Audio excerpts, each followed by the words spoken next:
السلام علیکم friends, welcome to ہناسر novels. امید کرتی ہوں آپ سب خیریت سے ہوں گے۔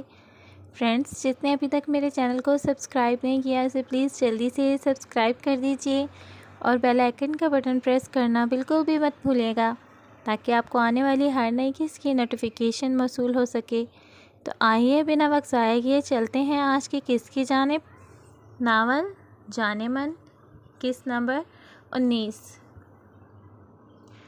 آصف خان، جو پہلے اس کے بدن پر موجود انتہائی تنگ لباس اور شارٹ کیپری اور دوپٹے سے بے نیاز سراپے کو ناگواری سے دیکھ رہا تھا، اوپر سے انائزہ کی بکواس بات سن کر اس کا خون کھول اٹھا۔ انائزہ کی بات نے اس کے تن من میں شعلے بھڑکا دیے تھے۔ وہ اس کی بات کو نظر انداز کیے ایک ہی جست میں رہا سہا فاصلہ سمیٹ کر اس تک پہنچا تھا۔ وہ اس کی دونوں شانوں کو اپنی فولادی ہاتھوں کی گرفت میں لیتے ہوئے اسے حیرتوں کی زد میں چھوڑ گیا۔ شعلہ بار نگاہوں سے اسے دیکھتے ہوئے تقریباً جھنجھوڑ ہی ڈالا تھا۔ یہ تم کیا پہنے سر عام گھوم رہی ہو ہاں؟ آج وہ غصے سے بھڑکتے ہوئے محترمہ کی بجائے تم کہہ کر اسے مخاطب کر رہا تھا۔ اگر اپنے جسم کی نمائش کا اتنا ہی شوق ہے تو؟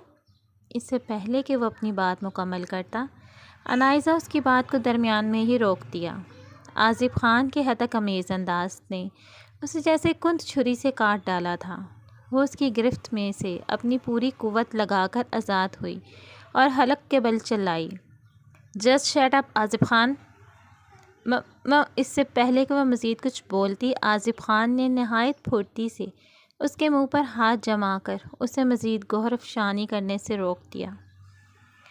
آصف خان کے چہرے پر چھائی ہوئی سختی اور اس کے تنے ہوئے نقوش دیکھ کر انائزہ کی آنکھوں کی پتلیاں وحشت سے پھیل گئیں۔ انائزہ کو لگا کہ آج اس کا جبڑا اس کی گرفت میں چٹک ہی جائے گا۔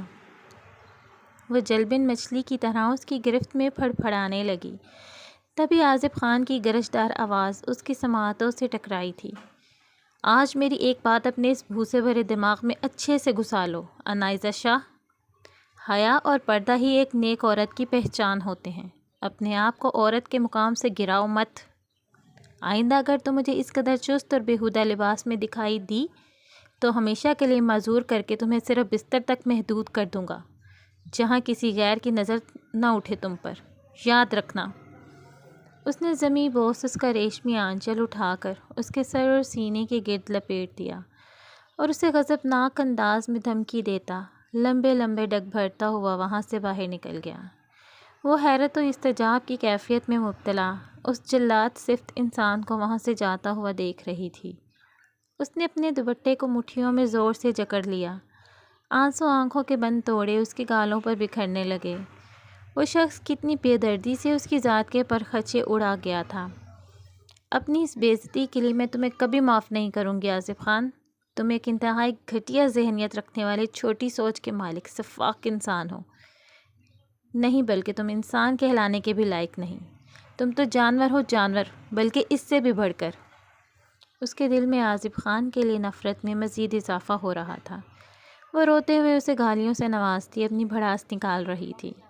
پھر مہندی کے فنکشن پر جانے کے بجائے وہ الٹے قدم لیتے ہوئے واپس اپنے کمرے کی جانب بھاگ گئی۔ مسلسل رونے سے سارا میک اپ خراب ہو چکا تھا، اس کا موڈ بھی۔ وہ اندر آ کر دروازہ بند کرتے ہوئے بستر پر اوندھے منہ گرتے ہوئے پھوٹ پھوٹ کر رو دی۔ اللہ کرے تم مر جاؤ آصف خان۔ بیگم سائیں، وہ جی میں نے کھڑکی میں سے دیکھا تھا۔ وہ جی چھوٹی بی بی صوفے پر سو رہی تھیں اور چھوٹے سرکار بستر پر۔ ملازمہ نے آہستہ آواز میں ساریہ بیگم کو رازدارانہ انداز میں بتایا تو ان کے چہرے پر پراسرار سی مسکراہٹ پھیلی۔ روز صبح اس کی چائے میں یہ دوا ملاتی رہنا بلا ناغہ، سمجھ گئی نا میری بات؟ سخت لہجے میں حکم صادر کیا گیا۔ ملازمہ نے سر ہلا کر اس کی پھیلی ہتھیلی پر رکھی وہ چھوٹی سی پڑیا اٹھا لی۔ وہ 2 ٹکے کی لڑکی میرے بیٹے مزمل کی بیوی بننے میں تو کامیاب ہو جائے گی، لیکن میں اسے اس کا وارث دینے میں کامیاب نہیں ہونے دوں گی۔ ملازمہ نے دوبارہ سر ہلا کر پڑیا اپنے دوپٹے کے پہلو کے کنارے سے باندھ لی۔ اب جاؤ یہاں سے، اور یاد رہے پورے دن کی روزات مجھے روزانہ پابندی سے دیتے رہنا۔ جتنی ایمانداری اور چالاکی سے تم یہ کام کرو گی، اتنا ہی بہترین انعام تمہیں دیا جائے گا۔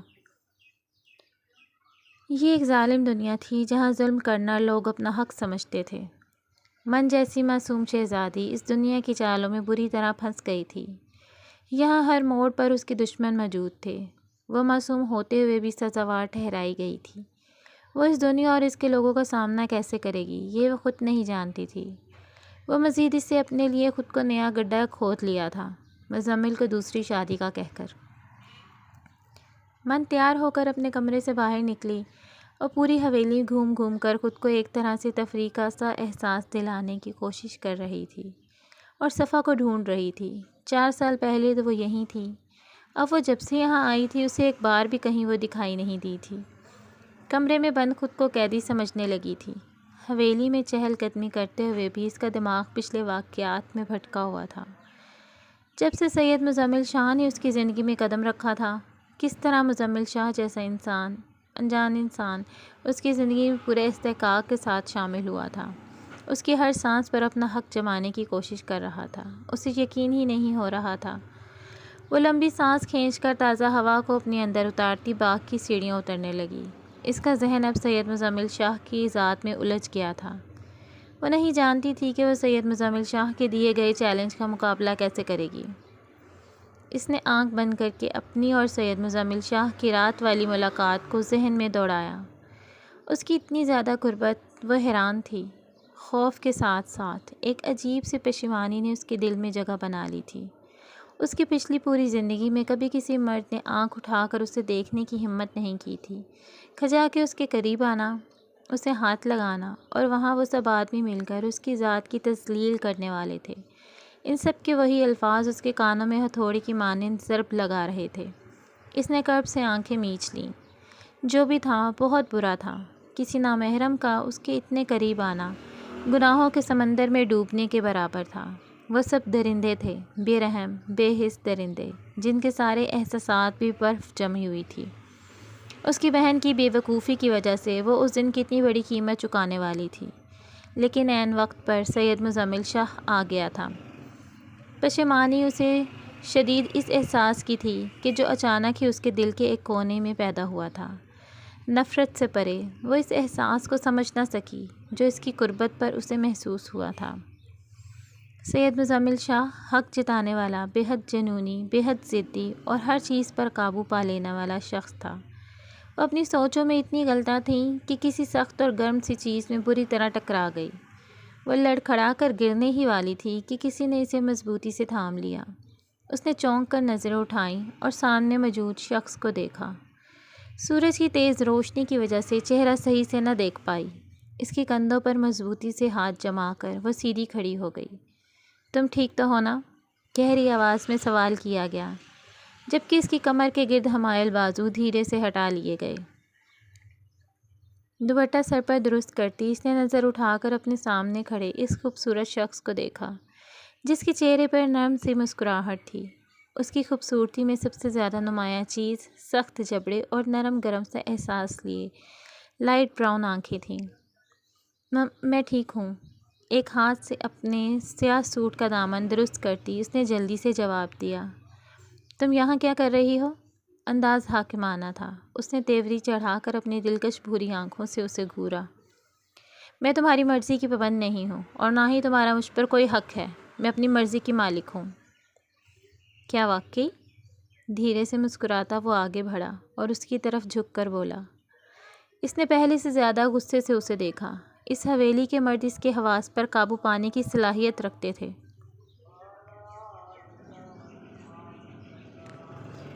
اس کے سوال کو نظر انداز کرتی وہ رخ موڑ کر آگے بڑھ گئی، لیکن اچانک ہی اس کی کلائی پر اس کے ہاتھوں کی گرفت نے اسے بڑھنے سے روک دیا۔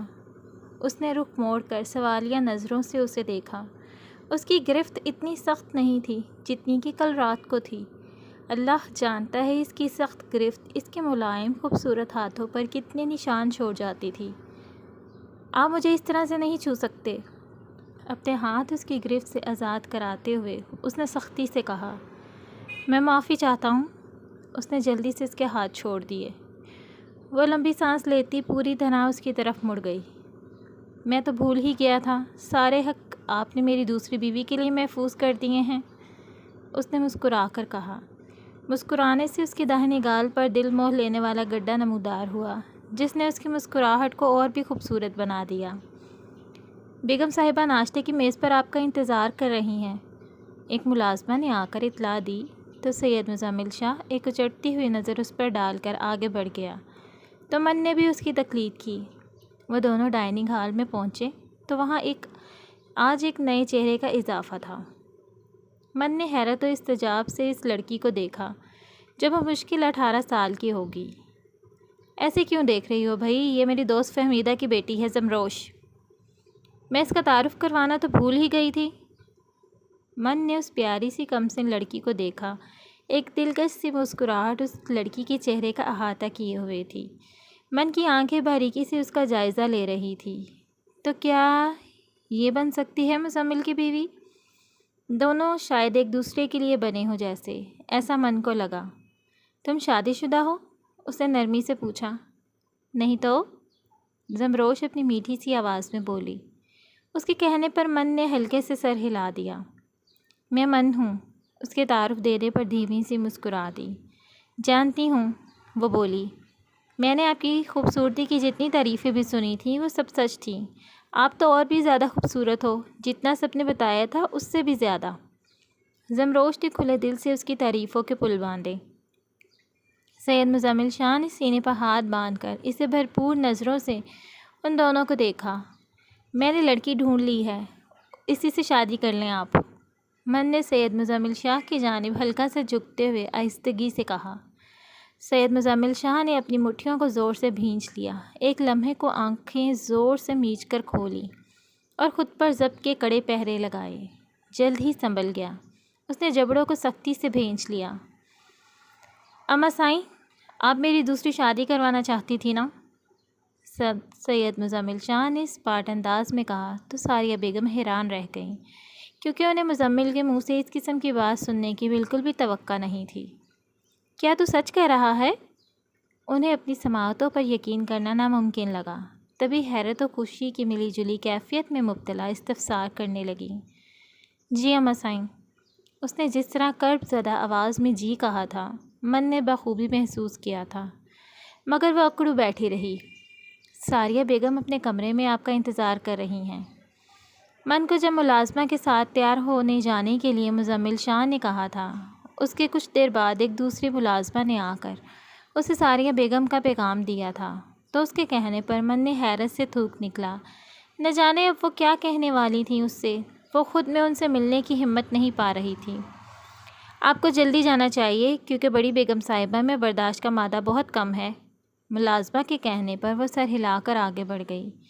وہ ملازمہ کے پیچھے کمرے میں داخل ہوئی جہاں ساریہ بیگم صوفے پر براجمان تھیں، شاید اسی کا انتظار کر رہی تھیں۔ سفیدی مائل بالوں کو جوڑے کی شکل میں باندھا گیا تھا۔ بظاہر تو وہ دبلی پتلی اور نازک سی تھیں، لیکن ان کے چہرے کی حکمرانی، صفاکی اور چالاکی واضح جھلک دکھائی دے رہی تھی۔ وہ من کی طرف مڑی اور بھویں اچکا کر دلچسپی سے اس کا جائزہ لینے لگیں۔ من کو سمجھ نہیں آیا کہ وہ کیا کرے۔ وہ اپنے بڑے سے بڑے لوگوں سے بہت کم ملی تھی۔ اس نے جلدی سے انہیں سلام کیا۔ اسے کوئی فرق نہیں پڑتا تھا کہ وہ کون تھی، اسے کوئی فرق نہیں پڑتا تھا ان کا بیٹا کون تھا۔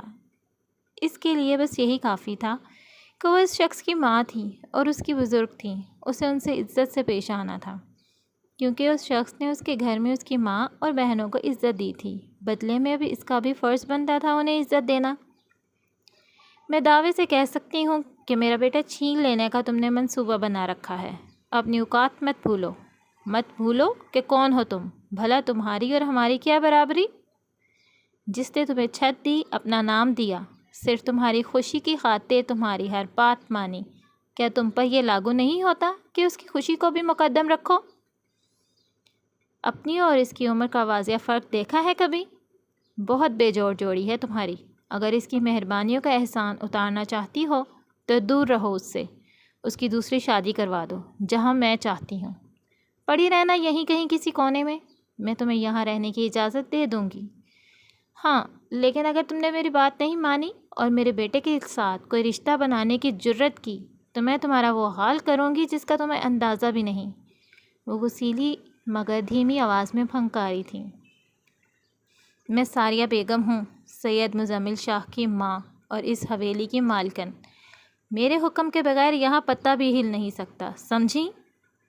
ان کے لہجے میں گھمنڈ تھا، جبکہ ان کی آنکھیں اب بھی اس پر جمی ہوئی تھیں۔ میں شروع دن سے ہی آپ کی نیت جان چکی تھی، اس نے مسکرا کر جواب دیا۔ میں بھی من مزمل شاہ ہوں، اب سید مزمل شاہ کی بیوی۔ ان کی بات کو بیچ میں ہی کاٹ دیا گیا۔ بیوی ہو مگر اصل معنوں میں ابھی بنی نہیں۔ ان کی تصحیح کرنے پر، ان کی درست قیاس آرائی پر من نے بھویں اچکا کر انہیں دیکھا۔ ساریہ بیگم اسے یہ یاد دلانے سے نہیں چوکتی تھیں کہ وہ ایک غریب اور کمتر ذات برادری سے ہیں۔ میں ہمیشہ سید مزمل شاہ کی ہی بیوی رہوں گی، مرنے کے بعد بھی۔ اس سے کوئی فرق نہیں پڑتا کہ ہمارا ازواجی تعلق بنے یا نہ بنے۔ اس کے نرمی سے جواب دینے پر وہ قہقہا لگا کر ہنس دیں۔ بس یہی میری جان، یہی تم غلطی کر جاتی ہو۔ عورتوں کی کوئی حیثیت نہیں اس تعلق کے بنا۔ جو اس میں کامیاب ہوا، سمجھو اسی نے زندگی جینے کا راز حاصل کر لیا۔ میرے بیٹے سے دور رہنا، کوشش بھی مت کرنا اس کے قریب جانے کی۔ تم اس قابل نہیں۔ جو میں بولوں وہ تمہیں کرنا ہی پڑے گا۔ وہ اسے جھٹکتی ہوئی تکبرانہ انداز سے بولی۔ مجھے بیوی کے درجے پر فائز کرنے والا آپ کا بیٹا ہے۔ مجھے سمجھانے سے بہتر ہے آپ اپنے بیٹے کو سمجھائیں کہ وہ مجھ سے دور رہے۔ اس کے بہادری سے جواب دینے پر انہوں نے گھور کر اسے دیکھا اور دروازے کی طرف قدم بڑھا دیے۔ ہم عورتیں بس یہیں پر مات کھا جاتی ہیں۔ ہمیں سسرال میں رہ کر وہ چیزیں کرنی پڑتی ہیں جو وہاں کے لوگ ہم سے کروانا چاہتے ہیں، نہ چاہتے ہوئے بھی، ورنہ ہم سسرال کے رشتوں میں چھپے درندوں کو قابو نہیں کر سکتے۔ ہم صرف انہیں اس انداز سے محبت کر سکتے ہیں جس انداز سے وہ ہم سے امید کرتے ہیں۔ اگر اس گھر میں مزمل کے نام سے عمر گزارنا چاہتی ہو تو تمہیں یہ کرنا ہی پڑے گا، ورنہ ایک جاندار مسکراہٹ اس کی طرف اچھال کر اسے سوچوں کا جہاں سونپ کر وہ کمرے سے باہر نکل گئیں۔ من مرے مرے قدموں سے اپنے کمرے کی طرف واپس آ گئی جہاں ملازمہ اسے تیار کرنے لگی۔ اس نے وہاں بیٹھے بیٹھے رات کی ساری کارروائی سوچ لی تھی کہ کس طرح ساریہ بیگم نے اسے بلیک میل کیا، اور وہ ہو بھی گئی، اور خود کو سید مزمل شاہ کو ساریہ بیگم کے کہنے میں آ کر خود سے دور کر رہی تھی۔ اس کی ناراضگی مول لے رہی تھی۔ اسے ساریہ بیگم کی حیثیت کا اندازہ ہو چکا تھا۔ وہ ان سے ڈر گئی تھی۔ اگر واقعی انہوں نے کوئی ایسی چال چلی کہ وہ اور مزمل ہمیشہ ہمیشہ کے لیے ایک دوسرے سے دور ہو گئے تو؟ نہیں، میں ایسا کبھی نہیں ہونے دوں گی۔ میں خود کو ساریہ بیگم کے کہنے پر مزمل کی دوسری شادی کروا دوں گی، جیسے ساریہ بیگم چاہتی ہیں۔ کم از کم میں مزمل کے نام پر اس کے ساتھ تو رہوں گی، یہی ساری زندگی گزار دوں گی اس کے نام پر۔ اس کے دل میں اس کے لیے خفگی تو تھی، مگر وہ ختم ہو چکی تھی۔ وہ اپنی زندگی اس کے ساتھ گزارنا چاہتی تھی، سب بھول کر۔ لیکن ساریہ بیگم نے اس کے دل و دماغ پر کچھ اس طرح سے قابو پا لیا تھا کہ اس کے سوچنے سمجھنے کی تمام تر صلاحیتیں مفقود ہو چکی تھیں، اور وہ ان کے ہاتھوں کی کٹھ پتلی بنی وہی سب کر رہی تھی جو وہ چاہتی تھیں۔ سیاہ رنگ کا سادہ سا سوٹ پہنے، بالوں کا جوڑا بنائے، کانوں میں نفیس سے آویزے ڈالے، وہ بہت سادہ لیکن پیاری لگ رہی تھی۔ سید مزمل شاہ اس کے چہرے کا بغور دیکھ رہا تھا۔ اسے اس بات سے بہت چڑ ہوتی تھی کہ وہ اس کی طرف ایک بار بھی دیکھنا گوارا نہیں کرتی تھی۔ اس کی موجودگی میں ہمیشہ نظریں جھکائے رکھتی تھی۔ اس کا دل اندر سے بے چین ہو رہا تھا۔ نہ جانے کیسی بے چینی تھی، وہ سمجھنے سے قاصر تھا۔ سب کھانا کھانے میں بزی تھے، لیکن وہ ہنوز اسے دیکھ رہا تھا۔ ساریہ بیگم نے اس کے اس حال پر آگ بگولہ ہوتے اسے گھورا، لیکن ان کی گھوری کا اس پر کوئی اثر نہ ہوا۔ وہ بالکل اپنے باپ کے راستے پر چل رہا تھا۔ اس کی بدتر حالت دیکھ کر ساریہ بیگم کے دل میں ہول اٹھنے لگے تھے۔ وہ نہ صرف خود کو من کے پیچھے برباد کر رہا تھا، بلکہ انہیں اور ان کے پورے خاندان کو برباد کرنے پر تلا ہوا تھا، اس 2 ٹکے کی لڑکی کو بیوی اور محبوبہ کا درجہ دے کر۔ تم ٹھیک سے ناشتہ نہیں کر رہی، کیوں؟ سید مزمل شاہ کی فکر مندی سے پوچھنے پر اس نے تیکھی نظروں سے اسے گھورا۔ تمہیں میری فکر کرنے کی کوئی ضرورت نہیں، اس نے غصے سے کہنے پر مزمل شاہ کے ساتھ وہاں پر موجود تمام لوگوں نے اس کی طرف دیکھا۔ اپنی نئی ہونے والی بیوی کی فکر کرو اور اپنا وعدہ مت بھولو۔ اس کی اندرونی حالت سے واقف ہونے کے باوجود بھی اس نے دل پر پتھر رکھ کر اس نے بظاہر دل جلانے والی مسکراہٹ سی اس کی طرف دیکھ کر کہا۔ سید مزمل شاہ نے غصے سے اسے گھورا۔ دوسری ہونے والی بیوی؟ وہ تو اس کی بات کو سرسری لے رہا تھا، امید نہ تھی وہ اپنی بات پر ڈٹ جائے گی، وہ اس طرح اسے مجبور کرے گی سب کے سامنے۔ ٹھیک ہے بیوی، تو پھر اب تیار ہو جاؤ اپنی ضد کا انجام بھگتنے کے لیے۔ وہ غصے سے ایک ایک لفظ پر زور دے کر بولا۔ میں آپ کی بیوی نہیں ہوں، ابھی تک تو بالکل بھی نہیں، ہمارے بیچ کوئی رشتہ نہیں ہے اور نہ ہی کبھی بنے گا، اس کی آنکھوں میں دیکھ کر دھیمی لہجے میں تحمل سے بولی۔ اس کے اس انداز پر اس نے تن ملا کر مٹھیاں بھینچ لیں۔ یہ کہنا کیا چاہتی ہے؟ لوگوں کے سامنے اس بات سے ظاہر کیا کرنا چاہتی ہے؟ کیا یہ واقعی ایسا چاہتی ہے؟ نہیں، بالکل نہیں، یہ صرف میری ہے، میں من کے سوا کسی اور کو اپنی زندگی میں جگہ نہیں دوں گا۔ من اس پر سے نظریں ہٹا کر دوبارہ اپنی پلیٹ کی طرف متوجہ ہو گئی۔ اس کا دل زور سے دھڑک رہا تھا۔ سید مزمل شاہ نے جن نظروں سے اسے دیکھا تھا، اس سے صاف ظاہر تھا کہ وہ اس کی بات سن چکا ہے، حالانکہ اس نے اپنی آواز کافی دھیمی رکھی تھی۔ اس کا کہنا صحیح تھا اور وہ اس سے بخوبی واقف تھی، اسے اس کے غصے کی کوئی فکر نہیں تھی۔ مزمل، ساریہ بیگم کی آواز سخت تھی، جبکہ زمروش کی آنکھیں حیرت سے پھٹی ہوئی تھیں۔ سید مزمل شاہ نے غصے سے اس کا بازو دبوچ کر ایک جھٹکے سے اسے اپنے سامنے کھڑا کیا۔ سب آنکھیں پھاڑے اس کی طرف دیکھ رہے تھے۔ من بھی الگ خوف زدہ ہوئی تھی۔ اس نے ناسمجھی اور خوف سے نظریں اٹھا کر اسے دیکھا، جو اسے ہی دیکھ رہا تھا۔ اب اس کا کیا ارادہ تھا؟ کیا کرنے والا تھا وہ؟ غصے میں آ کر اس کا دل خوف کے مارے بری طرح لرز رہا تھا۔ اب کیا ہوگا؟